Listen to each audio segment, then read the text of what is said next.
What's going on, guys? My name is Tommy. Welcome back to the channel. Time's come for another episode of min-maxing for fun and profit. Today, Miss Ellie Nielsen would like us to optimize channel energy for Pathfinder 1st Edition. That's right, all you fans out there of old school Pathfinder, we're taking it back 10 or so years real quick. And we're going to take a thing that's not usually the best thing for our divine casters to be doing, and we're going to make it, well, frankly, really, really playable. If you guys are liking what you're seeing, remember, hit that like button, hit that subscribe button, and if you'd like to see more Pathfinder 1st Edition videos, as far as character optimization goes, let me know in the comments. Remember that patrons, of course, get to jump that line. And today, this episode of Min-Maxing for Fun and Profit was brought to you in part by Archon. Thanks for all your support, my friend. Cheers from across the pond. Now, let's hit it. Alrighty, so for those of us who don't know what channel energy is, originally it was something that came from the cleric, though of course several other classes, archetypes, etc. can do so now as well, by channeling the power of faith through a holy symbol. A good cleric or a neutral cleric who worships a neutral deity channels this energy either to damage the undead or heal the living. Of course, I really like it that in the playtest it's just a flat both all the time, but not this time. Evil clerics are channeling negative energy, so we're healing the zombies or we're wilting the people. Neutral clerics have to decide, and once they decide, they can't change their minds. Mechanically, this causes a burst that affects all creatures of that type, either undead or the living, in a 30-foot radius centered on the cleric. The amount of damage or healing is equal to a d6 plus a d6 for every 2 cleric levels beyond first. Creatures that would take damage receive a will save to have that damage equal to 10 plus half the cleric level plus the charisma, and a cleric can channel a number of times per day equal to 3 plus their charisma modifier as a standard action that doesn't provoke. A cleric can decide whether or not they want to heal themselves, so damn fear clerics of Pharasma who want to channel positive energy. Good job, you can do it. As long as you can present your holy symbol. Now, originally, we were going to build a cleric today, but it's been a while since I've optimized a character, and in that time, I find that more games are point buy than they are rolled for stats that tend way, way higher. So we spent a lot of time digging around, and I ended up deciding on pretty much the build that I think the person who requested this would enjoy the most, the support healer type. So this build primarily will be a life oracle. Oracles are the spontaneous version of a cleric, so of course our spellcasting will be a little more limited, but we're still a full divine caster, right? Things are still gonna die to us. But we're also gonna have a lot of powers as a life oracle to be able to buff the party out. Life, of course, is the mystery we will choose, and right out the gate, when we grab the channel revelation, that lets us channel positive energy like a cleric using our level as our effective cleric level when determining the amount of healed or the amount of pain to zombies. We can use this ability a number of times per day equal to 1 plus our charisma modifier, which seems worse. But of course, oracles cast off their charisma, so we're gonna have more access to our stuff than a cleric would, by virtue of the fact that charisma is one of our most important ability scores. Speaking of ability scores, your race is basically 100% and to the full up to you for this video. Constitution and charisma are the names of the game here, so gnomes look good, Shabtis look good, Gorons as well. Really, 100%, it's your call. Just don't neglect your constitution as you will be needing it, and make sure to get that charisma into the sky. Dexterity and wisdom, of course, will also be important as they dictate our reflex save, our armor class. Will, of course, because we don't want to get mind controlled and we don't want to, end up turning on the party, because again, we're still a really powerful, full divine caster. Strength and int, however, you can throw those in a point by down to 7. Now, a lot of my friends know that I've steered away from the Oracle for a long time in Pathfinder 1st Edition, despite how powerful the class truly is.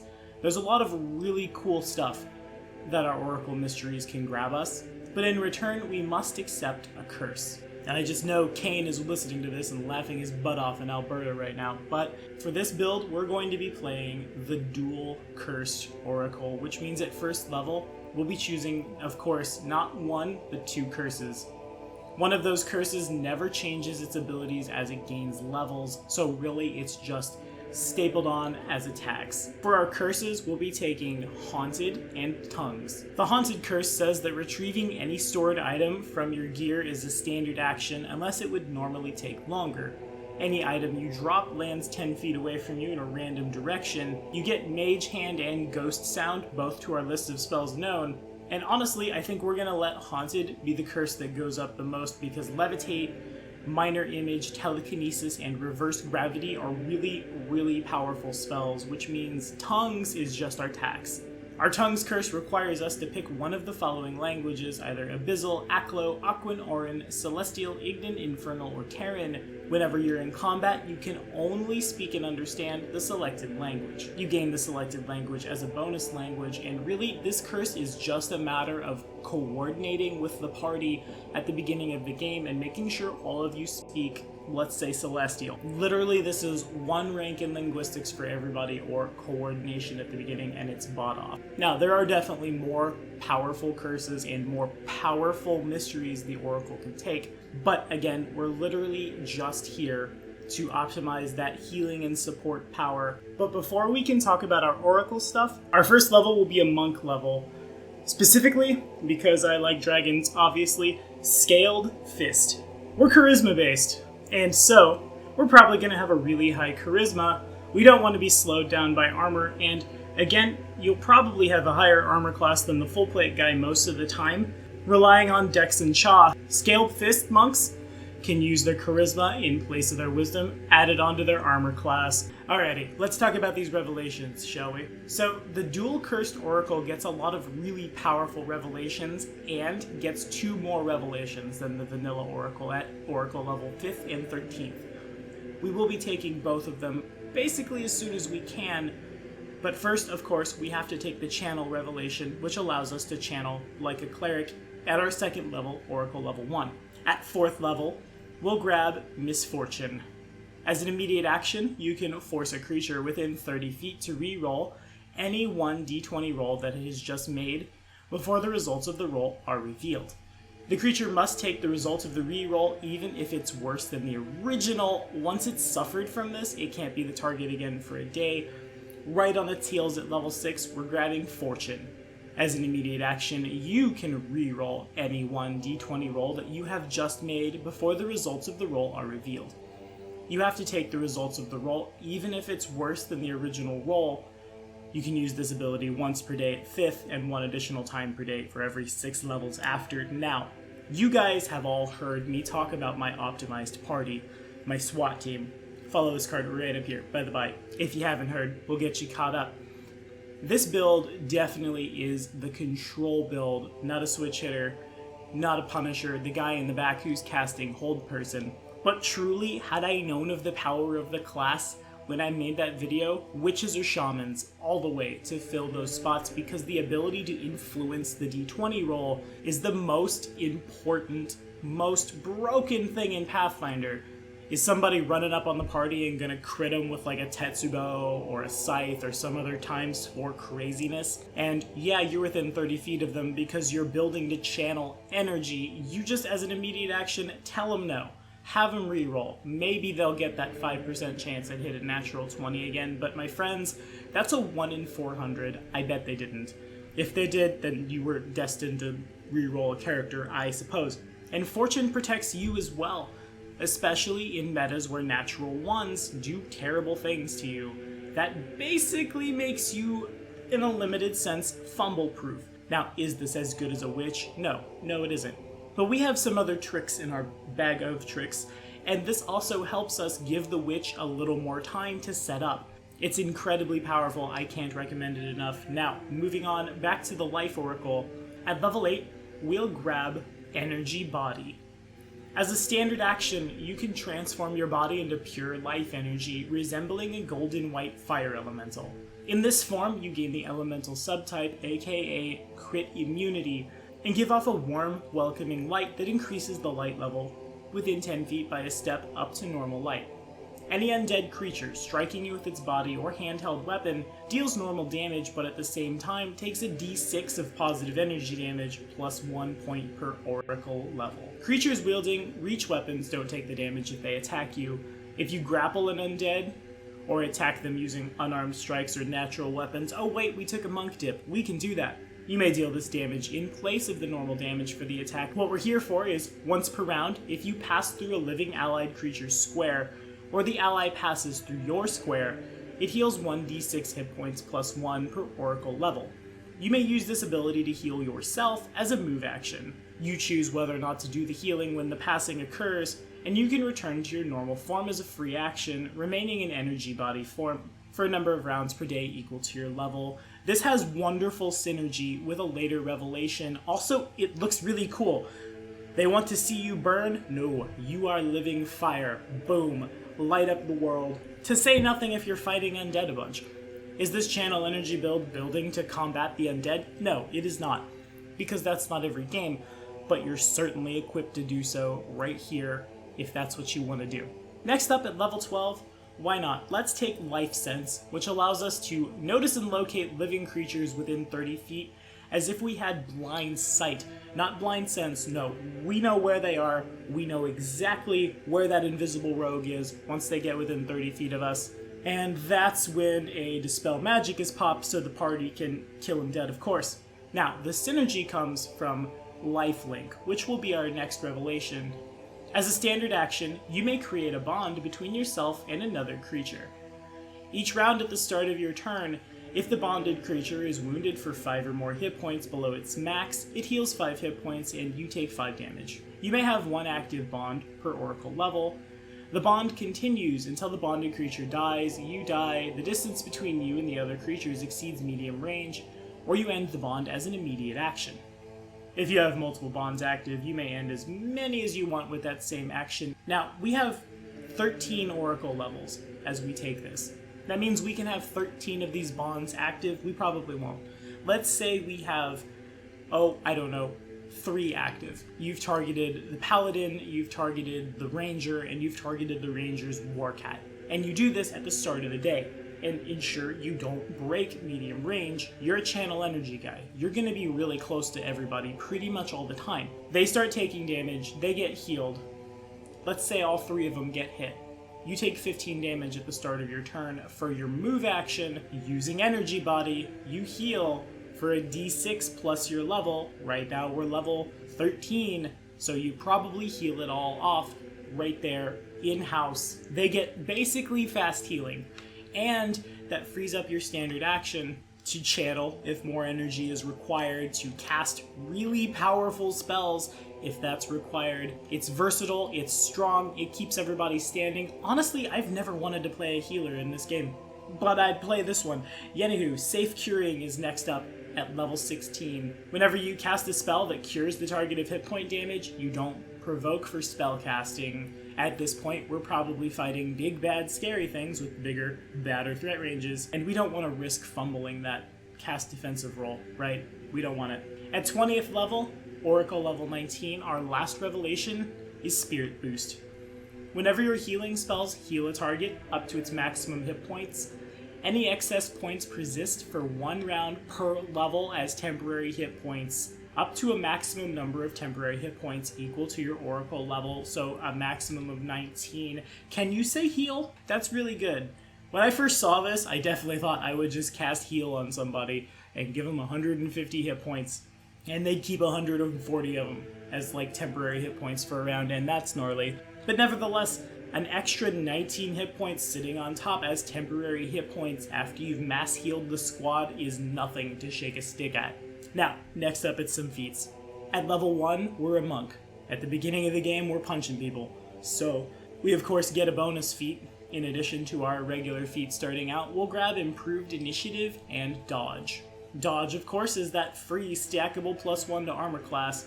Improved Initiative, a +4 on initiative, because we definitely want to go first. We're the caster. All the classes, to be frank, want to go first, because going first sets the tone of the battle. But we might need to cast some buffs if we're hold personing a dude from jump. That's nuts, that's gnarly, that's amazing. Now at level 3, we take a feat that's really relevant to our build, Selective Channeling. When you channel energy, you choose a number of targets in the area up to your Charisma modifier. These targets are not affected by channel energy. That's super relevant for our build if we're fighting the living, because otherwise we're just healing and, frankly, giving more benefit out to a lot of other characters, a lot of bad guys. We don't want it, and that stacks just wonderfully with our life sensibility, because we have to see the creature to affect it. Invisible creatures aren't excluded, you don't know they're there and they're getting healed. We don't want that. Of course, we will pick up extra channel at feat level 5 to grab 2 additional channel energies per day. We'll probably have more than we need, but the extra 2 is not bad. This is the feat that makes the build worth playing in terms of optimization. Once you've hit here, you are off to the races at 7th level, Fateful Channel. You have to be able to channel 3d6 positive energy. We can.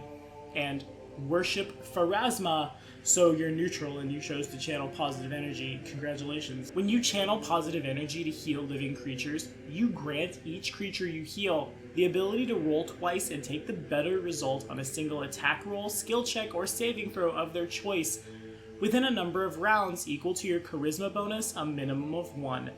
Multiple uses of this ability don't stack, but they do reset the duration, and they can only benefit from 1 use at a time. That includes you. You get healed, that's the whole squad gets a mini fortune effect that they might not even need for a few rounds. Oh, at this point, we're probably sitting on at least 6 rounds, I imagine. That's crazy powerful. That, again, takes burden off the witch if you have a witch in squad. If you don't have a witch in squad, that's almost just as good. You can't cackle to keep it going forever, but just channel again next turn. If they used it, they get it back. If they didn't use it, the clock is reset. Advantage is so real. This obviously scales in power the more summoners are in party, the bigger the party is, the more like crit fishers are in party, who really need to confirm. At level 11, Channel Surge says that when you channel energy or lay on hands, and really we would have put 2 paladin levels on this if we weren't pretty much pigeonholed into Pharasma. If your GM will let you play a paladin of Pharasma, find a way to get Divine Grace, just do it, it's very good. You may expend 2 uses of the ability as a full round action to increase the amount of healing or damage by 50%. Channel Energy's not the best in the whole world. We don't get to add anything to it, it's just some d6. Yes, it hits everybody, but it doesn't scale that well considering heal. But it does hit everyone at once. Again, this is really good in a party of summoners. Bunch of low tier animals getting beat up, Hound Archons not being able to stand for long enough. Now they've got advantage, now they're getting healed for more than they should be, which helps meet out the fact that they're a little subpar. Less hit points in the party? No problem. Channeled Revival at feat level 13 says that as a full round action that provokes, you can expend 3 uses of channel energy to restore a dead creature to life as if casting Breath of Life, just built right in. We don't have to use a spell slot on Breath of Life. If we'd rather pop something else at that level, we can just use 3 uses of our channel. This is why we have extra channel. If we could take that more than once, honestly, we might have done so. Now, on that note, we don't want to be stuck doing that forever. Action economy is very important, and though healing is definitely life-saving, we're still a full divine caster, and you guys all know how much I hate the healer role and how much I don't think anyone should ever be pigeonholed into that spot. Everyone should be responsible for their own potions, responsible for wands, etc. And so, to ensure this build gets its druthers, has the things it's able to do, isn't just stuck healing forever, Quicken Spell at feat level 15 lets us cast the spells that we want to be casting as a swift action, even if that's just a quickened Cure Light Wounds. That might not be the worst thing in the world. Or a quickened Bless, or a quickened Bane, or a quickened Spiritual Weapon. Matter of fact, our last 2 feats truly are metamagic feats. At a +2 metamagic adjustment, we cast the contingent spell that heals, and it infuses a target with a dormant healing or restorative spell that can trigger when the target needs it. This could only be applied to like cure spells, Breath of Life, remove disease, neutralize poison, break enchantment, etc. When you cast that spell, you set a specific trigger that dictates under what circumstances the target is immediately subject to the spell's effects. For instance, when the target dies, cast Breath of Life. when the target is diseased, remove it, etc. This thing remains dormant for 10 minutes per caster level, so that's basically forever. You can only infuse them with one, that's fine. Maximize spell is the last one. Heal for max. Don't even worry about it. Will we be casting like mass heal more? Yeah. But we don't necessarily want to use that spell when like a maximized cure critical, or even like a maximized cure light, a maximized lesser restoration. You guys get the idea. Now, onto our traits. There's one really good one for this build. The other two are basically trait staples. Let's hit the good one first. Blessed Touch. You may have been raised in a devout family, studied the divine in a formal church, or even learned how to combine traditional healing with those of divine casters. In so doing, you have focused yourself into being the perfect vessel for your deity. Divine power flows through you like a mountain stream, making your healing touch more potent than that of others. You heal 1 additional point of damage when using Lay on Hands, channeling energy, or casting a cure spell. Because why not, right? That 1 additional point of damage might be life or death. Reactionary, of course, for the +2 trait bonus on initiative is pretty much a staple if traits are allowed. And since we're dipping out of Oracle, at the beginning, we'll need Magical Knack. You were raised either wholly or in part by a magical creature, either after it found you abandoned in the woods, or because your parents often left you in the care of a magical minion. This constant exposure to magic has made its mysteries easy for you to understand, even when you turn your mind to other devotions and tasks. Pick a class when you gain this trait, Oracle. Your caster level in that class gains a +2 trait bonus, as long as this bonus doesn't raise your caster level above your current hit dice, so we're basically always a full Oracle. It doesn't get us new spells, but it keeps our DCs relevant for when we're targeting with Hold Person. Of course, this becomes even more relevant if you can get Paladin 2 on this build with a nice GM. Now, as for your drawback, basically, all of them are pretty easy to go around. I won't go in super depth talking about them in this video. Leave it up to you. Let that be roleplay, because basically, that's what they are. Yeah, here we are, talking about roleplay in a min-maxing video. Now, last but not least, it's our items. Of course, every character in every game is gonna want the big 6. Of course, that means the Ring of Protection, Amulet of Natural Armor, Cloak of Resistance, Magic Belt and Magic Headband, in our case, Belt of Physical Might to buff our Dexterity and Con, and Headband of Mental Prowess for our Charisma and Wisdom, and probably it wouldn't hurt to have a magic weapon, because you never know. In addition, getting our hands on our item tomes and manuals. For us, the Tome of Leadership and Influence, Manual of Quickness of Action, Manual of Bodily Health, and Tome of Understanding for our Wisdom are certainly, everybody wants them. The game kind of expects you to have them, but there's a couple of items we can highlight for this build in and of themselves. First up, it's the Phylactery of Positive Channeling, which allows you to just flat out increase the amount of positive energy that you do to zombies or to the living by 2d6. Super powerful. What you see is what you get, and what you get's real good. Now, of course, this occupies your headband slot, so you'll have to make some crafting backflips to get that added on top of your headband, because you need both. But it can be done. In our body slot, Vestments of War are incredibly, incredibly powerful. If worn by a creature capable of casting divination spells, who worships a specific deity, oh hey, that's you, the embroidery of these sturdy leather robes shifts to depict symbols and icons appropriate to the wearer's faith. The robes act as a divine focus for such wearers, and if the wearer can channel energy, they can do so 1 additional time per day. Stacking on however many we get of a limited resource will always be powerful. The Ring of Protected Life lets us increase our channeled energy range by 5. Additionally, when we channel energy, we can exempt 1 creature from the effect, which stacks with selective channeling. Also, once per day, the wearer may channel energy as a swift action that doesn't provoke. Doing so renders the ring inert for 24 hours, but that's fine. It saves up our action economy if we moved, and we need to cast some kind of spell, and really, we have a lot of very powerful spells on our spell list. Okay, so quick breakdown. Our base 10d6 channeled energy is nothing to shake a stick at, and we're tacking 1 on from a trait. Our Phylactery buffs that from 10 to 12, and that's basically our bread and butter in combat. At the top of the turn, our lifelink triggers, we get hurt, then we'll channel energy for 12d6 fortuning up the squad. Sometimes we'll do that as a move action, sometimes we'll do that as a swift action. Really, it just depends on what the combat needs. Does someone need some kind of particular spell? Do we need a mass hold person thrown around to knock everybody off their feet? Blessing of Fervor, etc., etc. Being built on the chassis of a full Divine caster means this build was always powerful, but the extra little bit of added fortune puts it a little farther up. I won't necessarily call it a witch. Having a witch in this party would still be great, and you complement the witch wonderfully.